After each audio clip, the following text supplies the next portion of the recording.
Hi there, I'm Construction Gamer and this is something new. This is a game called Nimby Rails, which if you watch Grand T or Colonel Failey you might be familiar with this. They've been featuring it the past few days or so, and I thought I'd take a look myself because it looks like it could be an incredibly addictive and fantastic game. It's basically, you have the entire world on which you can build any railway you desire. You can build your own made up railway across the whole world if you want, connecting the whole planet, or you can just recreate railways which you can recreate existing railways. It's really up to you, whatever you do. I don't know how you describe this game. Part of it's a sandbox because it just basically you can do whatever you want, but also it's a simulation because you've got the whole world, but you can go right into micromanaging your railways, from the timetables to which trains operate on the routes and the schedules and things like that. So part simulation, part sandbox. I've currently got it more of a sandbox setup. I've got no money and I'm not really paying too much attention to the schedule at the minute, although you can go into kind of minute detail with really managing how your trains operate. I'm staying close to where I live because I'm just trying to learn how to play the game at the minute. I'm recreating a little bit of the Merseyrail network, so we're over on the Wirral at the minute. So far I've built Birkenhead Central, Green Lane and Rock Ferry. I'm just using this to play around with. I haven't decided what I'm going to do with this new game yet because I think it's still in development. I guess you'd call it early access, but I definitely do want to play this and experiment with it and see how far we can take things. But I think what I'll do for this episode is I'm just going to continue with this Wirral Line build, just to go over the basics and just basically teach myself how to actually play this game. I think I'll get into the scheduling later if I want to go into that level of detail. But I think to begin with, I just want to basically build some tracks. That's what I'm mostly interested in. Now I was going to try and do this from memory, but it is actually a bit more challenging than I thought. But what I'm going to do first of all is place the trains. So if you're not familiar with this, I think many of you will be already, but I'll go over the basics anyway. We're going to go in the Tracks tab, and then we want to go to Create New Stations/Platforms, and then we're going to look for where our station should go. So we've already got Rock Ferry in. The next station after that is Bebbington, which should be around here. Don't know how long the Merseyrail platforms are actually in real life, but I'm going for 150 meters. I think that seems about right. It might be about right, possibly. We'll go for 150, I think. So we just what did we do there? We left clicked on the screen, and then when you want to finish the station, left click and release again, and that's built that station.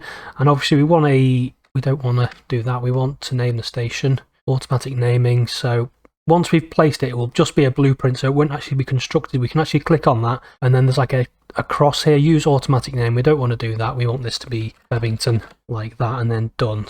And then we can go back to create a new station. Next station along is Port Sunlight, so it's about here. Again, going for something like 150. Press that, and then I'm pressing escape. I'm not sure if I'm doing it the right way around, but I'm pressing escape just to get off that menu, and then again come in Port Sunlight like that. Done. Going down a bit, the next station after that we've got this bit here, should be Spittal over this side, so going away from the road. Now I could be making things a bit more challenging for myself doing it this way, because we've got bridges and things. It does automatically put bridges in place on the main roads, but I'm not sure how it calculates what they are. So that's done Spittal for me. That's nice. Next one is Eastern Rake, which is around here somewhere. Is it this one here? So we've got I think it's about here somewhere. Not Eastern Rake. This is Bromborough Rake. Put that in there. Not Marford Park. Use automatic name. No thank you. We want Bromborough Rake. Next one is the main Bromborough station. So that is just about here. Now you can almost see where things are supposed to go, especially the railways, because you do have these like routes which are mainly, I think that's done in oak trees or something like that, or brushland. So you can see, if you want to create existing railways, then a lot of the kind of infrastructure and stuff, not the infrastructure, but the land is already set out for you, so it's a bit easier. And then after Bromborough, we've got Eastern Rake, which is just before the M53. Yeah, it's about there. So we're going to add another station here, keeping it on 150 for the minute, something like that. I'm just naming them as I go along. So this is Eastern Rake. And then not very far at all after that, some of these stations on the Merseyrail Wirral network are spaced very, very closely together. I think Hooton, I'm going to make Hooton about 200 metres long because it does have other services that kind of use this. So from there, you can add platforms and things, but I just want to keep things nice and simple for now. So we'll go 200 metres long there. And then I think we'll continue on towards Chester. We could go to Ellesmere Port. Next one after Hooton rather, is Capenhurst. Did I rename that? I don't think I did I? That named itself. Nice. So coming down and then about here, I think, yeah, we can just about see the gaps in the infrastructure, in the roads and things like that, where the stations are. And this one wants to be just Capenhurst, like so. And then what's after Capenhurst? We've got Dunkirk, and then it's pretty much a speed run down towards Chester, and then we've got Bache, which is, I think, here. So we'll add Bache in, yeah, next door to Morrison's supermarket. Again, just press escape, and then that's just Bache, and then into Chester, which we will just build for now, just as a basic track platform. Where's Chester Station? Let's see if I can just do it. I should be able to do this from memory. Should be a big old gap where the station is actually. So it's about here, isn't it? Yeah, there's the live rooms. That's Station Road. Does look all a little bit odd. It'd be nice to have the satellite imagery available for this, but I'm pretty sure, and that can't be. Yeah, that must be Station Road, and then yeah, City Road there. So we'll go with a nice long station, and that's a bit too long. Maybe from about there, 300 metres. Chester Station does have quite a long stretch of platform on platform 1 in particular. So I think, not platform 1, whatever platform the mainline platform is. Right, so we've done our stations, and there's still blueprints at the minute. Now what we're going to do is we're going to connect all those together with some track. That is wrong, so we want to change that straight away. And it's just Chester. No, click on that. What am I doing? Escape. Chester. Done. Now the tracks aren't going to be on the exact kind of existing track bed as you will, but I will try and get it as close as humanly possible. So going all the way up to Rock Ferry, which is the last station we've built. We want to go to create new tracks and branches, and I think we'll just go with ground and see what that does.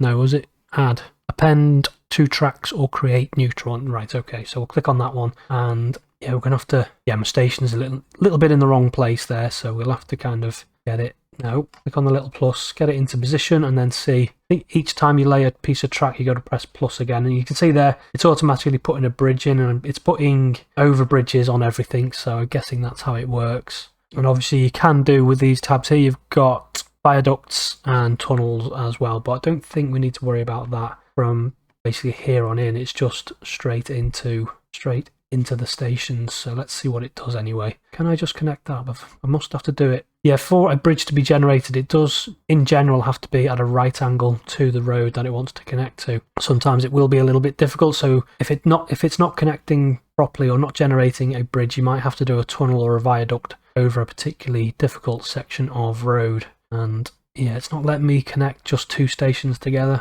I am having to do it in 2 bits. So that's what we'll do. Can I just connect straight into Eastern Rake? And then, yeah, you have to do 2 sections of track. You can't just connect 2 stations together point to point, unfortunately. And then we will have a little bit of a curve in. Is that going to generate a bridge? It is. Good. Straight onto there to creating 2 bridges. And it is pretty clever, this, isn't it, how it generates those bridges. No idea how he's kind of come up with this idea or this system, but it is generally pretty clever and does tend to generate bridges over the main roads anyway, over the biggest roads. It doesn't always do it, so that there is a motorway. The start of is it the motorway? Yeah, it would be at that point. It'd be the M56. It's created a nice bridge over the top of that, where in reality it actually goes under the M56 there, but not to worry. I don't think we're going to gripe over little things like that. And is it going to struggle with that? Yeah, so I think if we go to not going to go tunnel, because I think we are pretty much ground level or above ground. We're going to put a viaduct in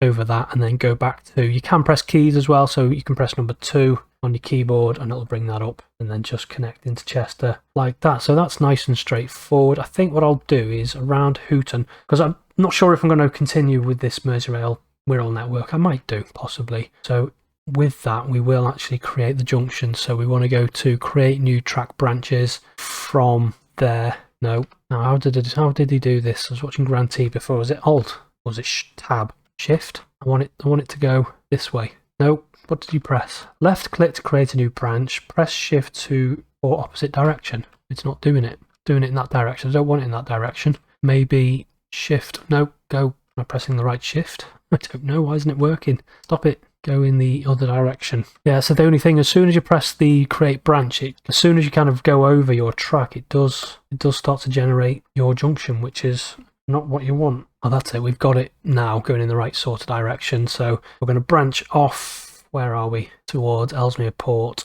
like so. So am I still in new tracks? I am good. So we'll put in 2 branches. One goes to Chester, one goes to Ellesmere Port. You have to do them bit by bit, and you can see the speeds there as well. 170, 150, 350 kilometers per hour this is in. So on the Merseyrail network, what we're aiming for? We're aiming for 160 kilometers per hour on the straightest sections, or 160, 150 kilometers per hour, because I think the maximum speed of any train, especially if the 508, is 80 miles per hour, which they might get up to between Chester and Capenhurst, but not many other places.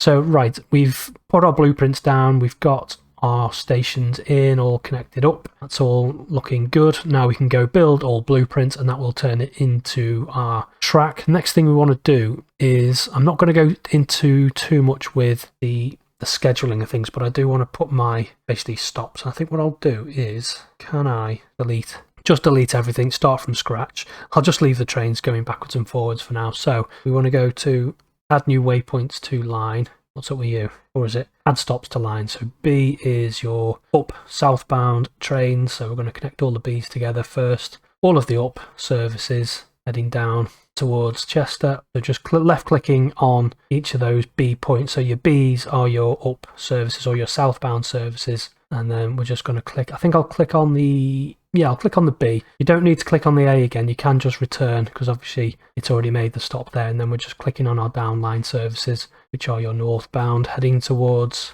Liverpool. So that's the basics of it done. And then I think that's it basically. Now I already had 2 trains kind of running, shuttling back and forth over that line. I think what I will do is go to my trains and then edit schedule. Can I just get rid of you? So I'll delete you. And then I'll go to purchase new trains, and I was using, was I using the London 1992? I'm guessing that's supposed to be like a tube train, 100 kilometers per hour top speed, so that's about 60 miles per hour, which isn't that good really. The New York R160 is even slower. There's nothing really in between. You've got, what's that, 120. Guess that's a bit more closer to the 508. I'd still like it a little bit faster, but I think we'll go purchase, and we'll just click on something. Now this is the bit I haven't figured out yet how to do or what to do. We'll just go copy all the Monday slots to new train, run online from Monday 8:05 in the morning, 05 in the morning, and then can I just, yeah, this is where I don't really understand what's going on, but I'm going to clone another one of them, and I think I'll have another one as well. Let's just go for that for now, and toggle new slots mode. So can I just, yeah, I'll just have that as all my slots with it not operating. It is a little bit finicky, this, kind of trying to get all the slots. I don't really fully understand it yet. I am still learning, but we will go with that. And then can I click on that, will that copy across to, let's just click on all of these, new. Yeah, let's just do that for now until I've fully figured out how to properly schedule your trains, because the help that you get, there is like a Steam page which is supposed to be some instructions. They're not all there, but again, this is still a early access development game, so we will forgive it for now. So we've got 3 trains operating on our Merseyrail network. We've got Rock Ferry, Bebington, Port Sunlight, Spittal, Bromborough, Eastern Rake, Hooton, Capenhurst, and Beach and Chester, which we haven't connected. Oh dearie me, let's get those connected quickly. Can I? Oh no, you can't do it in, did say you can't, you've got to do it in 2 bits. So connect it to that. Did I actually put a station stop on Chester? Not sure if I did. Right, we'll do that and build those blueprints, and let's see our lines. Right, so we've got it going to Birkenhead Central, Green Lane, Capenhurst, Hooton. Right, so in between Capenhurst we need to, can we go add a stop? We'll do Chester. Is it going to let us add stop to this line? Chester, and then on the return. So Capenhurst A, Chester, Cape Patch. Delete. Capenhurst. Add. Right, so it's already going to Beach. Chester B and then Beach and then Capenhurst. Is that right? So that's already got the up service or the down service on there. Chester who got no, it hasn't though, but it's already got it marked as a stop in both directions. So I'm not really going to worry about it too much. But yeah, dwell times. I think I'll keep the dwell time. Maybe the dwell time at Chester would more than likely be around 2 minutes, although it is often a lot longer than that, just because it is an interchange. So has that put 2 minute dwell time? It has. And then for the line, let's have done that. That's fine. Trains, lines. And then we're just going to go estimate travel time, and that will, I think, so the ideal speed is going to be, yeah, we'll keep it at 120 kilometers per hour, estimate travel times, and that's estimated the time it takes to get from place to place, basically. I know there is so much more to it, and I've probably explained it quite poorly, but it's just a bit of an introductory episode. I'm going to think of something to do for this. I know Grantee is planning to do a lot of the UK, starting on the East Coast Main Line, and I think someone is also doing the Northern Powerhouse railways around the north, so I'll have a little bit of a think. I will learn to play this game properly, and then we'll see what we can create going forward. But I'm going to leave it there for today and say until next time, bye bye.